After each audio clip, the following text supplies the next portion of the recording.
Irmãos queridos, nós vamos abrir a palavra de Deus no livro do profeta Isaías, o capítulo 40, e vamos ler dos versos 12 ao verso 31. Isaías 40, versos 12 a 31.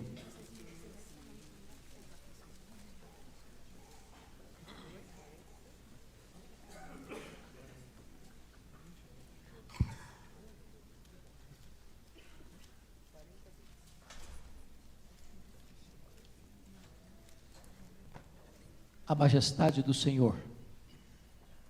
Quem na concha de sua mão mediu as águas e tomou a medida dos céus a palmos?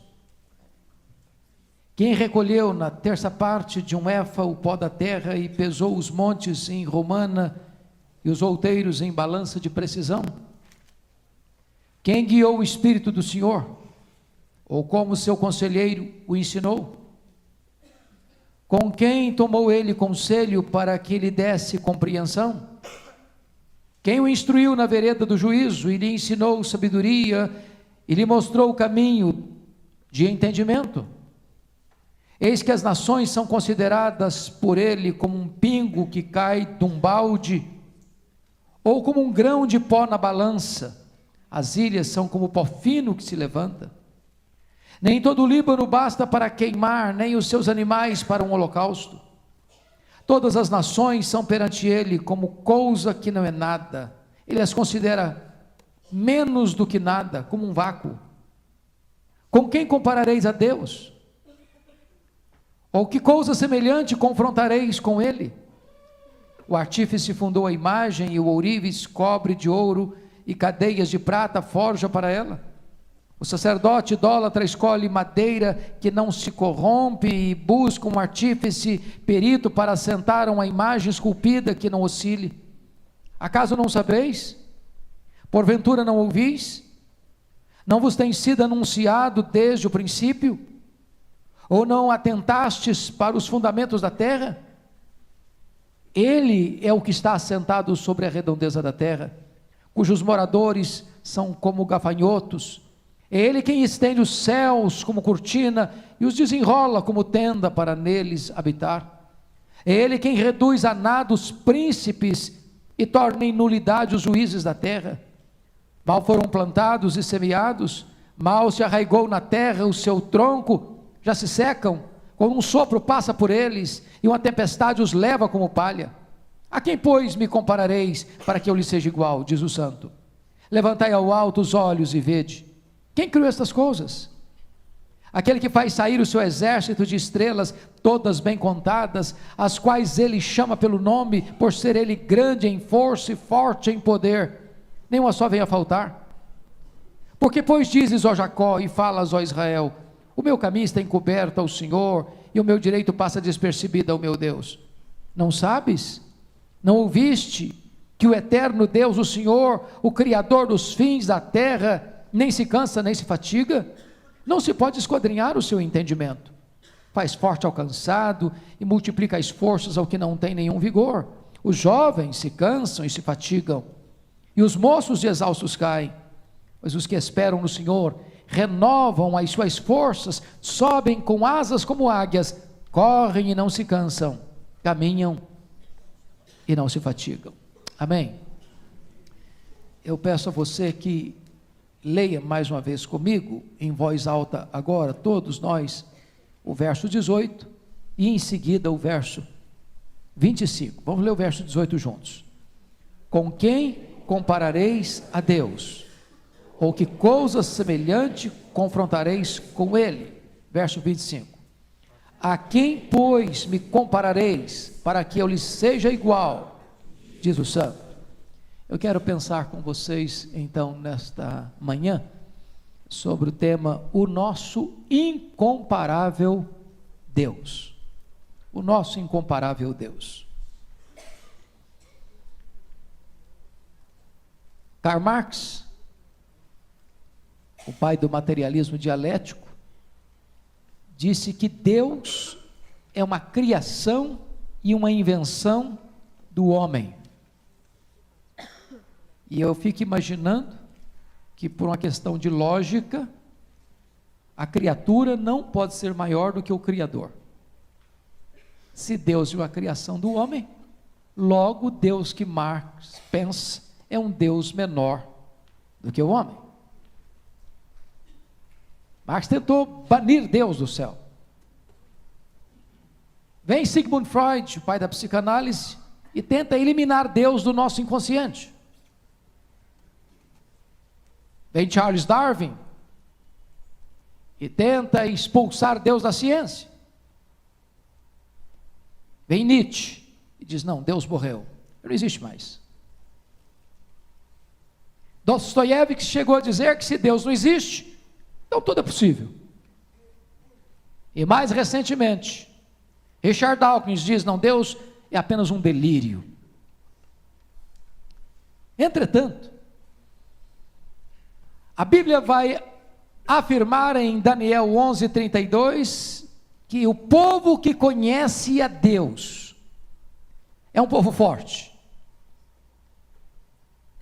E esse Deus, à luz de Jó 42, versículo 2, tudo pode e nenhum dos seus planos pode ser frustrado.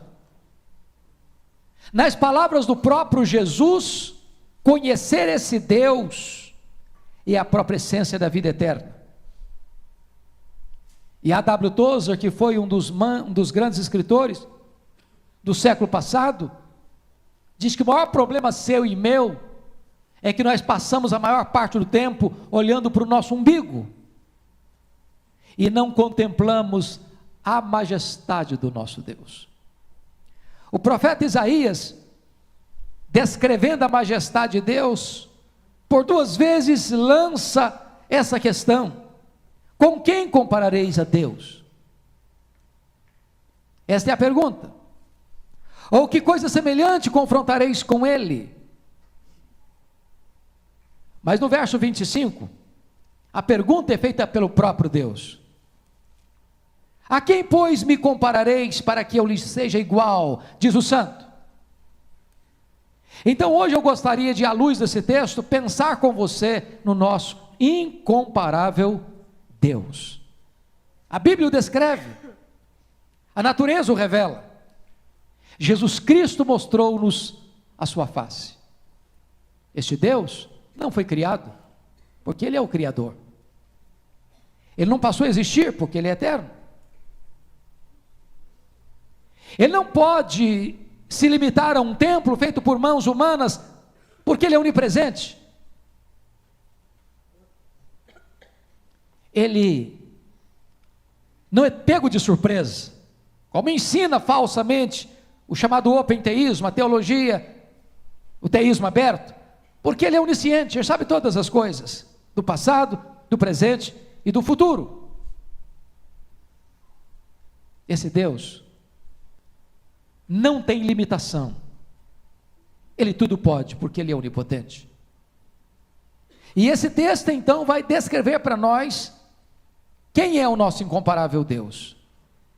Primeiramente, veja você comigo que o texto está regido por perguntas, e perguntas retóricas, perguntas que a própria pergunta já responde, com toda eloquência, de forma maiúscula, a majestade de Deus. E eu quero destacar em que áreas Ele é majestoso. Primeiramente, em primeiro lugar, vamos ver em relação à criação. Você pode ler o verso 12 comigo, por favor? Quem na concha, toda a igreja, quem na concha de sua mão mediu as águas e tomou a medida dos céus a palmos? Quem recolheu na terça parte de um éfa o pó da terra e pesou em montes, em romana, os outeiros em balança de precisão? Agora versículo 26 comigo novamente. Levantai ao alto os olhos e vede. Quem criou estas coisas? Aquele que faz sair o seu exército de estrelas, todas bem contadas, as quais Ele chama pelo nome, por ser Ele grande em força e forte em poder, nem a sua venha faltar. Pois bem, Isaías descreve aqui a grandeza de Deus em relação àquilo que foi criado. Portanto, nós chegamos a uma conclusão: a matéria não é eterna, porque eterno só Deus o é. Segundo, o universo não surgiu espontaneamente, ele não pariu a si mesmo, ele não deu à luz a si mesmo, ele foi criado. Terceiro, o universo não é resultado de uma explosão, o universo é resultado de uma ação criadora de Deus. Quarto, o universo não é resultado de uma evolução de milhões e milhões de anos, o universo foi criado, e criado por Deus, sem o processo da evolução. E aqui o autor vai descrever para nós a grandeza de Deus em relação à criação, numa linguagem pictórica, numa linguagem figurada, numa linguagem poética, para mostrar que esse Deus mede as águas na concha da sua mão, que esse Deus pesa o pó das montanhas em balança de precisão, que esse Deus mede os céus a palmos, e os desenrola como uma cortina para neles habitar, que esse Deus espalha as estrelas no firmamento, e por ser forte em força e grande em poder quando as chama, nenhuma delas vem a faltar. E quando você para pensar quão grande é esse universo, você fica boquiaberto, porque por mais ilustrado e erudito que sejam os homens hoje, nenhum deles ousou dizer que conhece o último limite do universo. Essa é uma matéria em aberto para pesquisa, e cada dia mais se descobre novos mundos, novos horizontes, alarga-se a fronteira do universo, mas o universo tem um limite, porque ilimitado só Deus o é. Que coisa colossal, você pensar num universo que tem mais de 93 bilhões de anos-luz de diâmetro. Que coisa colossal é você pensar que há mais estrelas no firmamento do que grãos de areia em todas as praias e desertos do nosso planeta. Que coisa colossal é você saber que Deus não apenas criou todas as estrelas, mas conhece cada uma delas pelo nome. Que coisa colossal é você saber que esse vasto universo está rigorosamente debaixo do controle deste Deus soberano. Ele é o Criador, Ele é maior do que a criação. Então, quando você parar para pensar em Deus, pense nisso: o seu Deus é soberano sobre a criação que Ele mesmo trouxe à existência. Esse Deus que é capaz de estampar diante de nós a grandeza do cosmos, e é capaz de mostrar para nós a complexidade do microcosmo. Esse Deus capaz de deixar suas digitais em cada gota de orvalho, em cada uma das mais de 60 trilhões de células do seu corpo. A primeira coisa então que Isaías traz à nossa memória é retratar para nós quão grande é o nosso Deus, quão grande é o nosso Deus. Uma das histórias mais interessantes que eu já ouvi e li é sobre a Revolução Francesa, e vocês bem sabem disso. Foi uma revolução de um cunho ateísta muito forte, e naquela época muitos emissários da revolução saíram queimando templos cristãos, rasgando bíblias e incinerando-as, e levando os crentes a uma apostasia religiosa. E um desses emissários chega numa cidadezinha do interior, e chegam para um crente e diz: eu vim aqui para queimar o templo da sua igreja, para rasgar a sua Bíblia e para banir da sua mente essa tola ideia de Deus.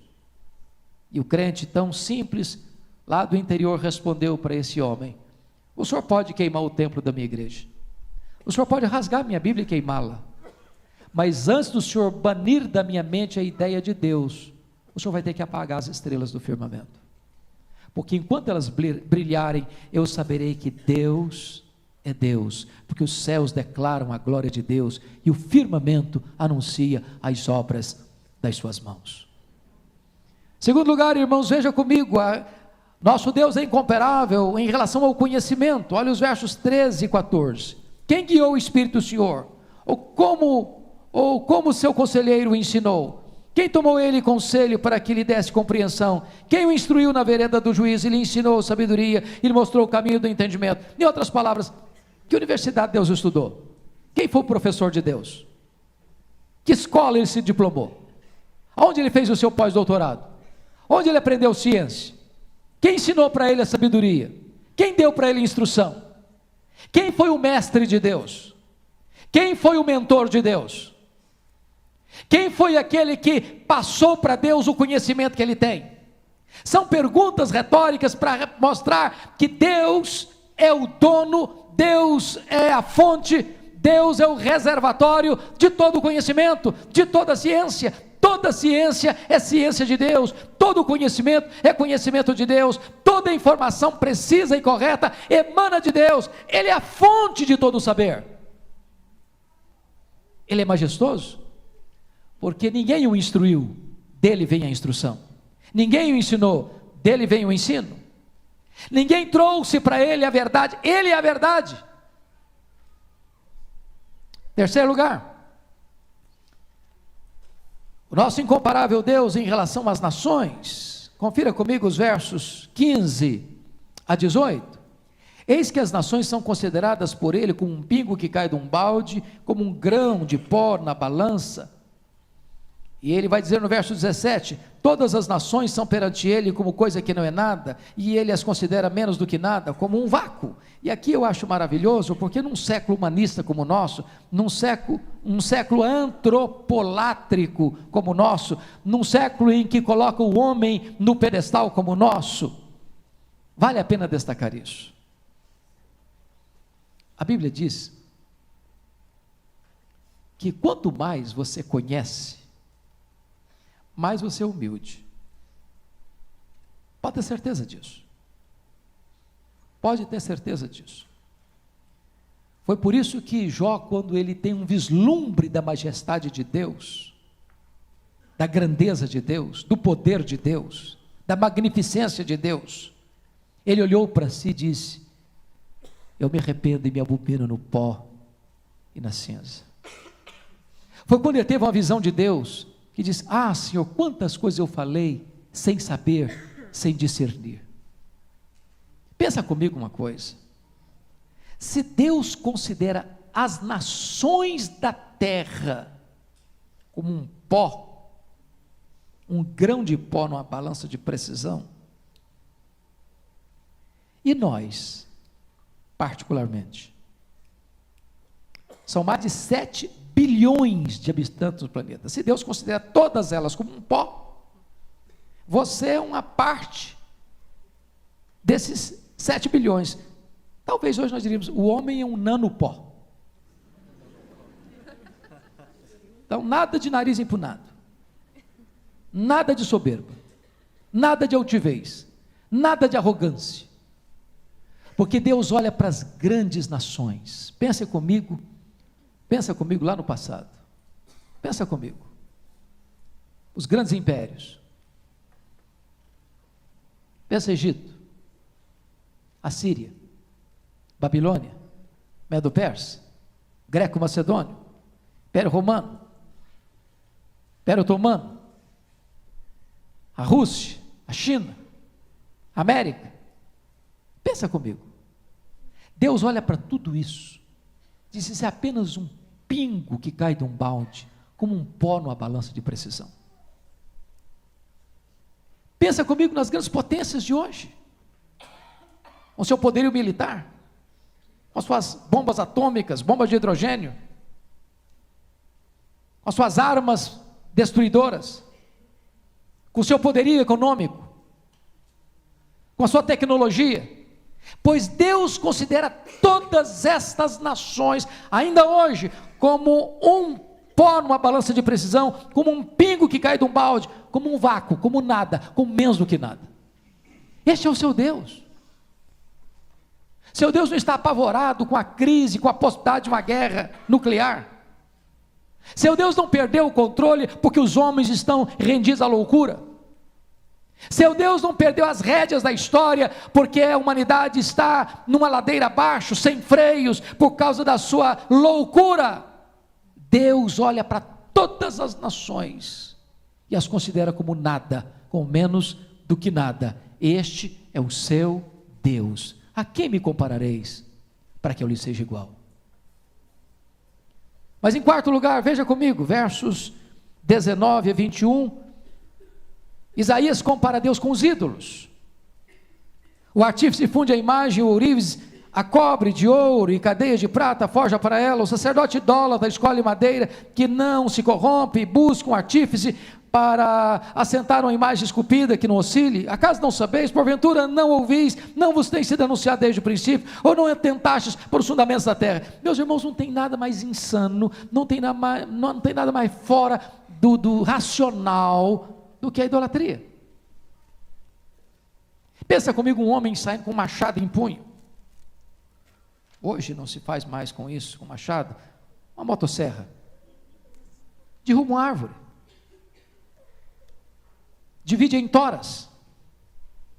Pega essa tora e um artífice esculpe ali uma imagem. E agora ele busca um ourives. Alguém que trabalha com ouro, trabalha com prata, que trabalha com metal, e levanta uma imagem. E agora esse homem que fabricou essa imagem se prostra diante dela e a adora. E na linguagem do Salmo 115, essa imagem tem olhos, mas não enxerga. Ela tem boca, mas não fala. Ela tem ouvidos, mas não escuta. Tem pernas, mas não anda. Tem boca, mas não sai som da sua garganta. Tem mãos, mas não apalpa. Se você deixar ela aqui, ela fica aqui. Se você levar ela para lá, fica lá. No aperto você precisa carregar esse Deus, porque esse Deus não se carrega, nem pode carregar você. Na linguagem de Labão, esse Deus pode ser roubado. E um Deus que pode ser roubado não pode ajudar você, porque nem a si mesmo ele se protege. E o texto então começa a dizer que naquela época, onde as nações estavam rendidas a tantos deuses, e ainda hoje o mundo está cheio de deuses, de crendices, de ídolos, de deuses criados e forjados pela mente humana, pelo gosto humano, pela perícia humana, deuses forjados, fabricados, coisificados, materializados, deuses que não podem salvar. A quem me comparareis para que eu lhe seja igual? Quinto lugar, veja o seu Deus é incomparável em relação aos príncipes da terra. Veja você, por favor, o versículo 22. Ele é o que está assentado sobre a redondeza da terra, cujos moradores são como gafanhotos. Ele que estende os céus como cortinas, enrola como tenda para neles habitar. Ele quem reduz a nada os príncipes e torna em nulidade os juízes da terra. Pense comigo nos faraós do Egito. Pense comigo em Senaqueribe da Síria. Pense comigo em Nabucodonosor da Babilônia. Pense comigo em Dario, do Império Medo-Persa. Pense comigo em Alexandre o Grande, do Império Macedônio. Pense comigo nos Césares de Roma. Pense comigo em Carlos Magno. Pense comigo em Napoleão Bonaparte. Pense comigo em Adolf Hitler, em Mussolini, em Mao Tse-tung. O que são esses homens? Deus olha para todos eles e os considera como nulidade. São como um pau, um tronco que vem aqui e brota, e ele é decepado, e ele deixa de existir. Mas o seu Deus está no trono, o seu Deus reina, o seu Deus governa, o seu Deus derruba reis e levanta reis, o seu Deus derruba reinos e levanta reinos. Ele é o Deus que está assentado na redondeza da terra. Este é o seu Deus. Que implicações tem isso? Olha comigo o verso 27. Por que, pois, dizes? Presta atenção, que a pergunta agora ela é sucedida por uma preposição de ligação. Por que, pois, dizes? Ó Jacó, e falas, ó Israel, o meu caminho está encoberto ao Senhor, e o meu direito passa despercebido ao meu Deus. Tem duas queixas do povo de Deus, a despeito da grandeza de Deus. A primeira queixa, irmãos, é de indiferença. De indiferença. O meu caminho está encoberto ao Senhor. Deus não se importa comigo. Deus passa batido na minha vida. Ele não está atento aos detalhes da minha história. Essa era a queixa do povo de Deus. Mas a queixa avançava um pouco mais, ainda no verso 27, e diz assim: o meu direito passa despercebido ao meu Deus. Agora eles chamam Deus não apenas de indiferente, mas chamam Deus de injusto. De injusto. Eu tenho direito, e Deus não me dá o que eu mereço. Diante dessa queixa, olha o que Deus responde. No verso 28. Deus responde assim: não sabes? Não ouviste que o eterno Deus, o Senhor, o Criador dos fins da terra, nem se cansa, nem se fatiga? Não se pode esquadrinhar o seu entendimento. Veja bem, irmãos, que muitas vezes a providência que chega para nós é uma providência carrancuda. Verdade. Como é que um crente piedoso fica doente? Como é que uma criança morre de câncer antes de crescer? Como é que um crente piedoso está andando pela rua para o seu trabalho e sofre uma bala perdida? Como é que uma família deixa sua criança brincar no quintal, e de repente uma gangue briga lá e um tiro pega e mata essa criança? E tem hora que você olha, meu Deus, eu não estou entendendo. E entenda uma coisa, esse Deus, ninguém pode esquadrinhar o seu entendimento. Ele não está cochilando, ele não está dormindo, ainda que a providência seja carrancuda, ele está governando não só o universo, mas também a nossa história. Olha comigo por gentileza, versículo 29, faz forte ao cansado, e multiplica as forças ao que não tem nenhum vigor. Irmãos queridos, ele não está falando de cansaço físico, porque cansaço físico, basta uma noite de sono para você recuperar. Ele está falando de um cansaço emocional, de um cansaço moral, de um cansaço espiritual, de uma fadiga existencial, de alguém que está com a carga imensa, uma tonelada nas costas. E talvez você que veio aqui hoje está ansioso, está aflito, está angustiado, está perplexo, está perturbado, o futuro incomoda você, o amanhã intimida você, a sua vida ameaça você. E o texto está dizendo que esse Deus é o Deus que faz forte ao cansado. Hoje Deus pode fortalecer você, hoje você pode voltar para casa reanimado, hoje você pode voltar para casa abastecido, hoje o seu tanque que está na reserva pode ficar cheio pelo poder e pela graça desse Deus.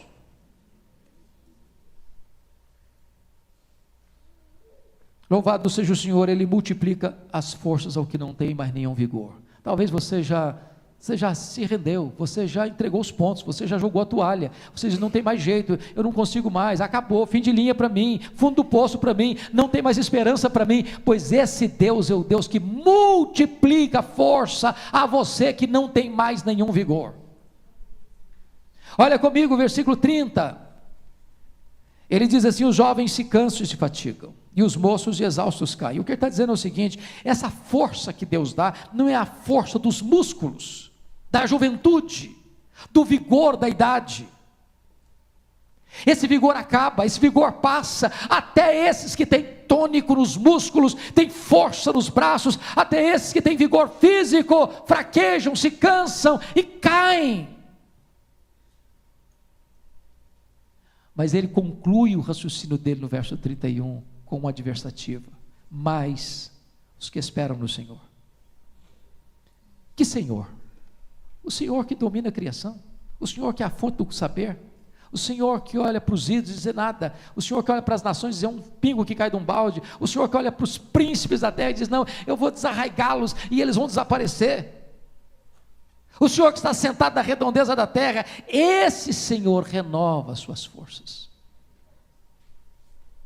Mas aqueles que esperam no Senhor renovam as suas forças, sobem com asas como águias, correm e não se cansam, caminham, não se fatigam. E o que eu acho impressionante aqui, meus irmãos, é a ordem decrescente dos verbos, porque qualquer pessoa que estudou um pouquinho de retórica, se lembra que ao concluir um argumento, você sempre procura um argumento ascendente, é crescendo, é para cima, e você termina aqui em cima. Mas ele faz o contrário. Porque se nós fôssemos usar a lógica simples, seria assim: mas os que esperam no Senhor caminham e não se fatigam, correm e não se cansam, sobem com asas como águias. Não seria a lógica? Mas ele diz o contrário. Sabem por quê, irmãos? Sabem por quê?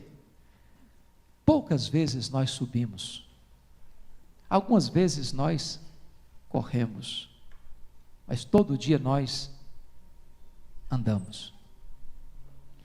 Você perde as suas energias, não é nas poucas vezes que você sobe, nem nas algumas vezes que você corre. A sua energia é consumida no todo dia que você anda. É a rotina da sua vida. Vai para a escola, volta da escola, vai para o trabalho, volta para casa, sai de casa, vai para a igreja, volta para casa. E essa rotina é que pode esgotar você, é que pode tirar o seu vigor. E Deus vai refazendo as suas forças, não só quando você sobe, mas também quando você corre, mas quando você anda, e Deus vai renovando. E Ele resolve ilustrar isso com a águia. Mas os que esperam no Senhor sobem com asas como águias, correm e não se cansam, caminham e não se fatigam. Alguns estudiosos dizem que a águia, ela é remoçada quando ela percebe que ela está com as penas enferrujadas, com as garras fragilizadas, que ela faz um retiro para a solidão de uma alta montanha, e ali ela arranca suas próprias penas, e ela bate com as suas garras na pedra, e o seu bico amola na pedra, a ponto de ficar ensanguentada, e depois as asas vão brotando novas, e o bico vai surgindo forte, e as garras vão se tornando como aço, ela desce de lá completamente remoçada. Pois Deus é poderoso para fazer o mesmo com você e comigo. Vamos estar a sós com esse Deus, conhecer a grandeza desse Deus. Esse Deus que é pessoal, Ele conhece você pelo nome, Ele ama você, Ele conhece a sua luta, Ele conhece a sua dor, Ele conhece a sua história, e Ele é poderoso para fortalecer você que não tem mais força, a você que está cansado, a você que não tem mais vigor nenhum. Deus é poderoso para fazer tudo novo na sua vida. Eu quero orar por você nesta manhã. Eu não sei que luta você está passando, que drama você está vivendo, que angústias rondam a sua alma, que preocupações assaltam a sua mente, que temores rosnam, mostrando a sua carranca para você. Mas Deus está aqui hoje, esse grande Deus, incomparável Deus, para dizer o seguinte: eu não estou indiferente à sua dor, não. Eu não sou injusto com você, não. Eu estou no controle, e eu estou aqui para fortalecer você. Você que está cansado, eu vou fortalecer você. Você que não tem mais vigor, eu vou multiplicar suas forças. Eu vou renovar você, como renova a águia. E você vai sair daqui hoje, pela graça de Deus, fortalecido, pelo poder do Eterno. Feche seus olhos, por favor. Curva sua fronte. Vamos falar com Deus.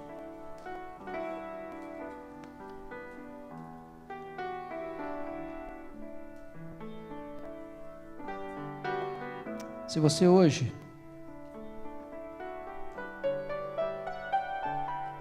compreende a grandeza do seu Deus, a majestade do seu Deus, e você está se sentindo fraco, sem forças, sem vigor, e hoje quer ser fortalecido por esse poder, o poder deste Deus que é o soberano do universo, eu quero orar em seu favor. Se você deseja isso, fique em pé onde você está, e eu quero orar por você, pela sua família, nesta manhã.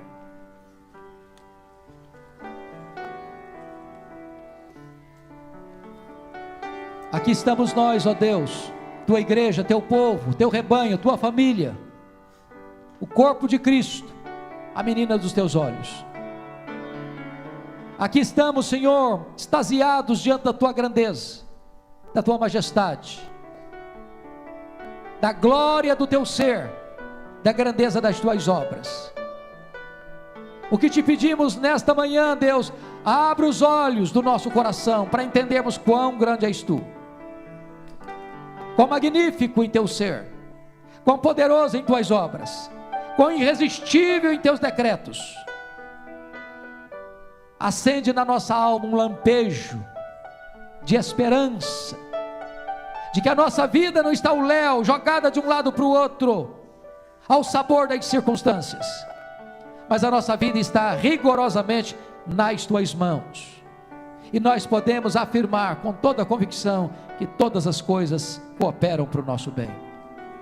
Fortalece a tua igreja, consola o teu povo, reanima o teu povo, enche o teu povo de alegria e de paz, e tonifica os músculos da nossa alma, Senhor, para que sejamos renovados nesta manhã, como tu renovas a força da águia. Renova a nossa também, para o louvor da tua glória, em nome de Jesus, amém.